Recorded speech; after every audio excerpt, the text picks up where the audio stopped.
On Monday morning, as 2 days passed from when he got stuck, the digging 2 continued, but the days, team bro. encountered another problem: extremely hard bedrock layers that were impossible to dig through. You're stuck there for 48 hours. The drill finally gets towards you, and somebody covered you in bedrock?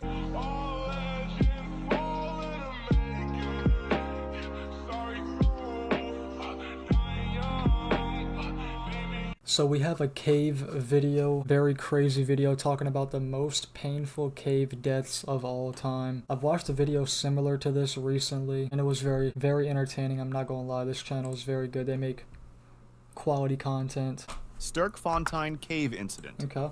It was September 29th, 1984. Damn. A cave explorer named Nuno Gomes was exploring unmapped sections of the Sterkfontein Cave in South Africa. How do people He was do accompanied this? by his two friends, Peter Verhulsel and Malcolm, and together they planned to lay a guideline from the entrance to the farthest point of the wet cave area known as Milner Hall. The plan was for Nuno to go in and place the guideline, while Peter and Malcolm waited outside, assisting him from the surface. Don't look Nuno as plunged bad into as the the water others. and successfully laid the line, covering a distance of 396 feet from the entrance to the Never end. mind. Happy because of the success, the three decided to go back in and follow the new guideline. Once they reached the air pocket at the end, they were satisfied that they had successfully mapped this cave section, so they turned around and began to head out, following the line. As Nuno led the group, he suddenly felt Malcolm touch him. Malcolm was signaling that Peter was no longer behind them. Nuno went back to see where Peter had gone and noticed that he had entered a side tunnel. Nuno tapped Peter to get his attention and signaled him to return to the guideline and exit the cave. As they headed back, however, Peter disappeared again. This What? time, Peter, Nuno and Malcolm bro. assumed he had taken the other exit, avoiding the tight squeeze they themselves used, so they did not go back to look for him. When Nuno and Malcolm surfaced and realized Peter was not there and still hadn't come out after a while, they submerged once more to look for him. They searched along the guideline and even in the side tunnels, but there was no sign of him. After 4 long hours, they ran out of What? air tanks, and the stirred-up silt reduced visibility to almost nothing. Finally, late that afternoon, they exited the cave and called for help. The fire brigade should arrived, have been but called lacking for help. cave diving expertise, had to wait for the police divers to continue the search in the evening. The silt was so stirred up that visibility was heavily impaired. That's the police so called off scary. the search for the night, convinced they would now be searching for a body rather than a survivor. Yep. What no one realized was that Peter was not dead at all. He had been sidetracked by a secondary tunnel, and the cave's complex 3D structure, combined with the lack of a guideline, the stirred up silt, and the darkness, made it nearly impossible for him to orient himself. Shit. After trying many possible paths, Peter found a small room and decided to wait there for No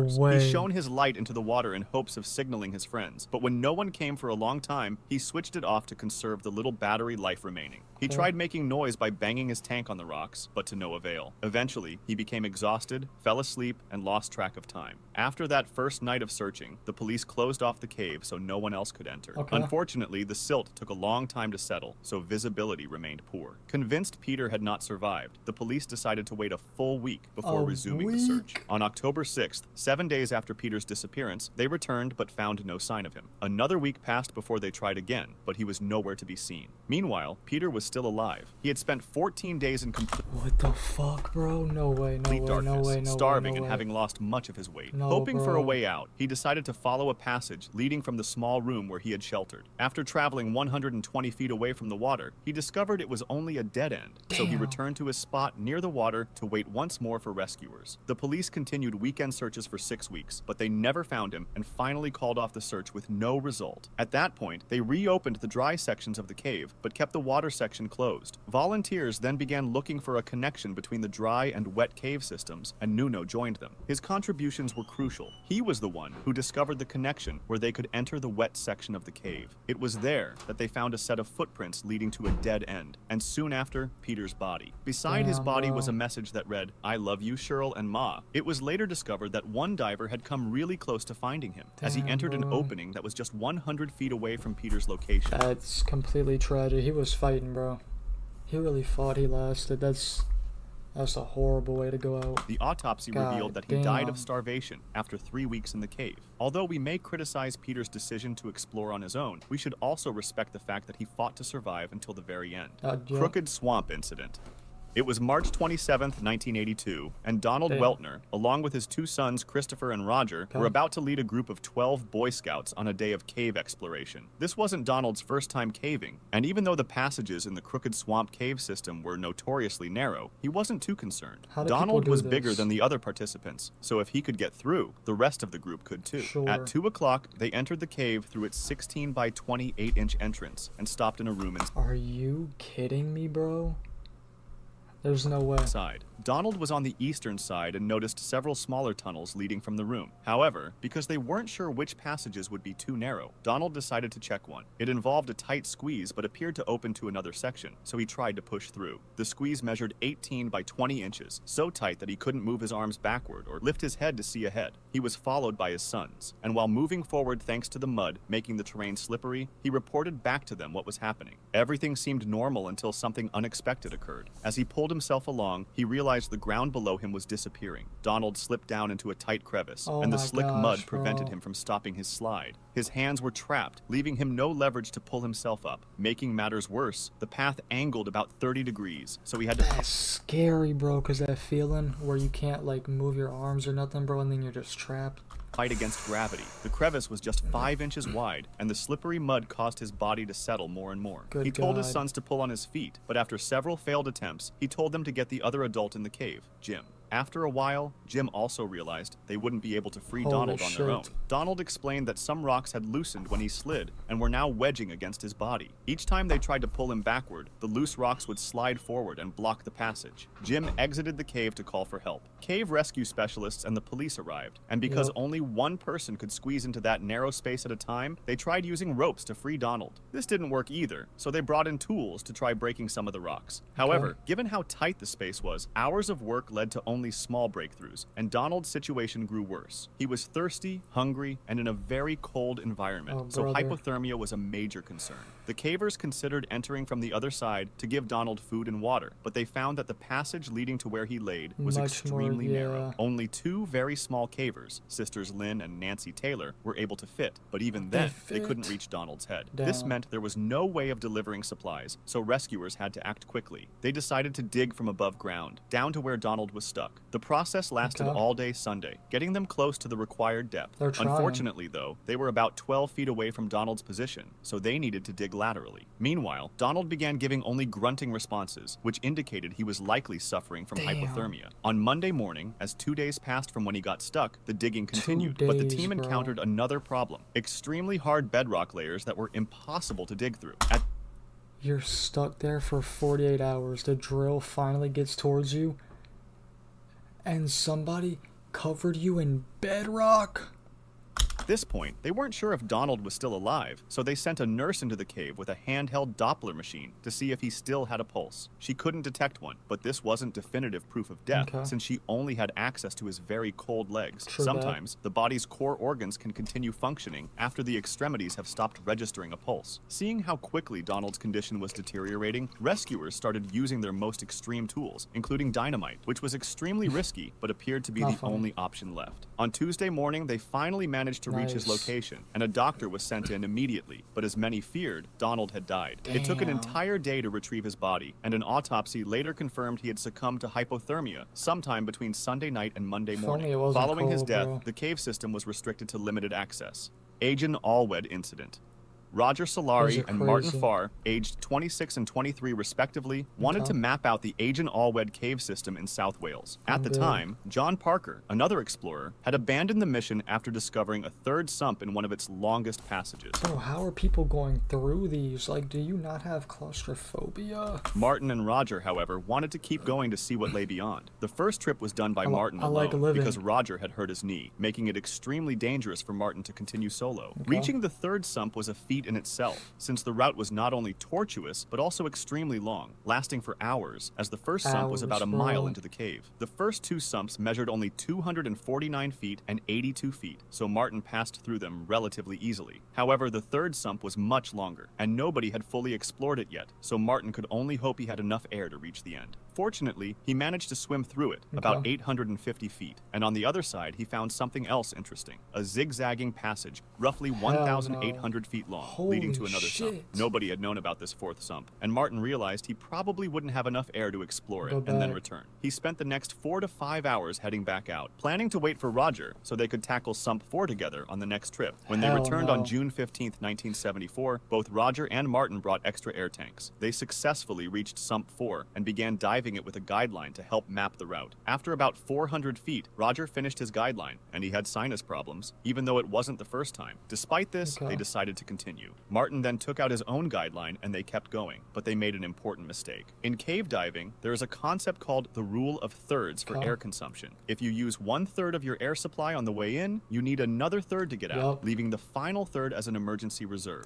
They had already used their first third and should have turned back when Roger's line ran out. Because Roger had a smaller tank than Martin assumed Roger would head out while he continued forward. He eventually came to a gravel wall of rock, which could have indicated the sump was ending, and possibly an air pocket. By this point, he was well past the halfway mark of his tank, so it was becoming extremely risky. He pushed on until he reached solid rock, confirming there was no air pocket. Spotting a passage to the right, he explored another 29 feet, but it ended in a dead end. When he backtracked, he was shocked to see Roger still there. Martin quickly signaled that they had to return. Roger, likely realizing he didn't have enough air to make it back, attempted to locate the same air pocket Martin had been searching for. Martin continued about 130 feet until his main tank ran out, forcing him to switch to a reserve tank. That would give him only about 300 feet in Sump 4 and another 850 feet in Sump 3, barely enough. However, he had previously placed a partially filled tank between Sump 3 and Sump 2, and he aimed to reach that. Finally emerging from Sump 4, Martin sat on the bank, waiting for Roger, who, remember, had a smaller tank. If he didn't appear soon, it would be a huge problem. After 20 minutes with no sign of Roger, Martin realized that if Roger had surfaced from Sump 4 at that moment, he likely wouldn't have enough air left to get through Sump 3. After an hour, Martin was certain Roger's air had run out. Martin entered the water again and tried pulling the guideline to make it tense, but it didn't. It was no longer connected. It had been cut at about the 430-foot mark. This was probably where Roger needed to change tanks. Because switching them wasn't a simple task at the time, he might have put his arm through the line to avoid losing it, twisted his body to reach the valve, and become tangled, forcing him to cut the line to move freely. This, combined with the silt kicked up by movement, likely reduced his visibility, and he may have swum the wrong way. At that point, there was no doubt Roger had exhausted his air. Martin stayed calm and managed to navigate the next 3 sumps safely. He alerted the authorities immediately, and the search for Roger's body began. Martin himself joined the search, along with many others. However, Roger's remains were not found until 1986, 12 years later. Recovering the body 12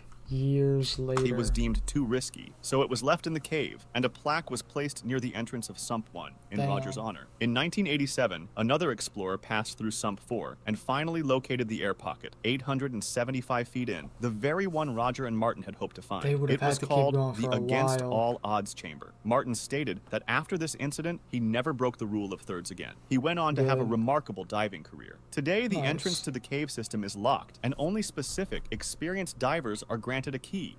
Floyd Collins Incident.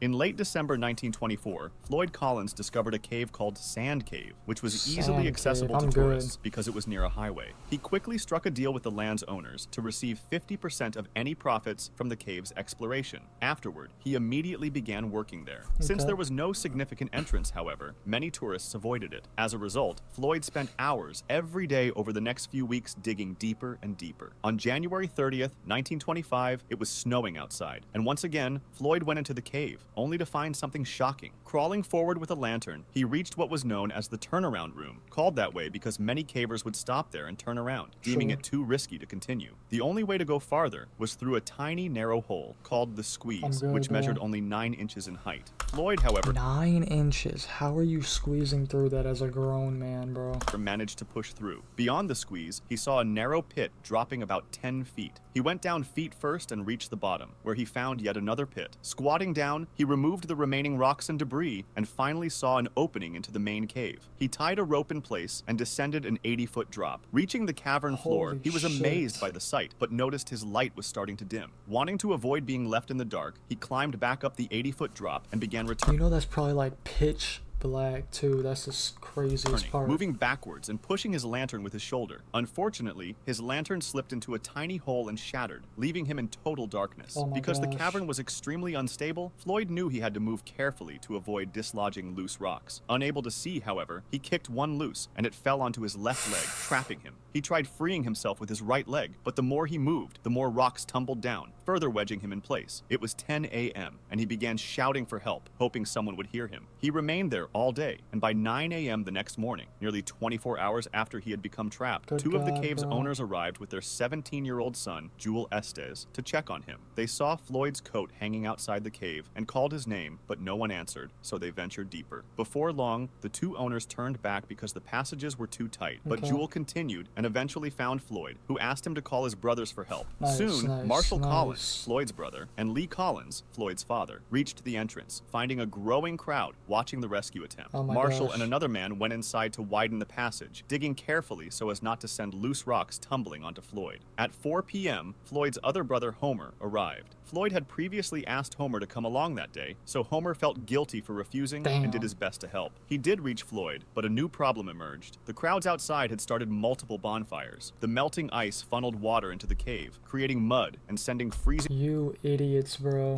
cold water down toward Floyd. After 8 hours with Floyd, his brothers had to rest. Upon emerging, Homer grew furious at the huge crowd, telling people to leave if they couldn't help. However, none of them listened. Reporters began arriving, hoping to interview Homer. Tired of the questions, Get some he told them to help. see for themselves inside the cave. Confusion and rumors spread. Some claimed Floyd was already dead or that the cave had collapsed entirely. Determined to prove otherwise, Marshall offered a $500,000 reward to anyone who saved his brother. As Oof. rumors spread more, however, he went in to check on Floyd himself and found him alive. Floyd managed to free one hand, suggesting Nice. they tie a rope around his chest to pull him out. But as soon as they tried, he begged them to stop, saying he felt like he was being pulled in two. Oh my Homer gosh. worked continuously, removing dirt and debris until he was utterly exhausted and needed medical attention. By Tuesday night, 95 hours after Floyd had become trapped, a reporter named Skeets entered the cave and installed a light bulb near Floyd. While removing rubble, Skeets exposed more of Floyd's legs, reporter? but still couldn't free him. His story and interview with Floyd were published, drawing even larger crowds. Hotels Damn, he tried to. At least he tried. He gave some effort at least instead of just being a dick. nearby were filled, and at least 1,000 people gathered around Sand Cave. All this activity further weakened the cave walls, putting it at risk of collapse, Oh, though brother. nobody realized it at the time, as everyone was rooting for Floyd. At hour 123, the entrance to the pit collapsed, blocking any access to Floyd and cutting off deliveries of food and water. By hour 144, a team of workers formed to dig a new tunnel to reach him. The only way they could know if Floyd was still alive was the light bulb Skeets had installed. It was connected to another bulb outside, which would flicker when Floyd breathed. They dug relentlessly, but That's with no food crazy. or water reaching Floyd, combined with the cold temperature, his chances were fading quickly. By Friday, February 13th, the men had nearly reached him, and one worker reported hearing groaning about No 10 way. feet away. Come on, However, come on, at come on. 1:30 a.m. on February 16th, a worker reached Floyd and found him already deceased. Initially, Damn. Floyd's body was left in the cave. After some time, though, his brother Homer arranged for its removal and gave him a proper burial. It's always just barely too late, bro.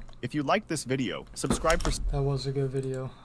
These videos are always very well similar made. ones, or Craziest stories ever. I wasn't even like that up to date on cave deaths, but this channel's crazy.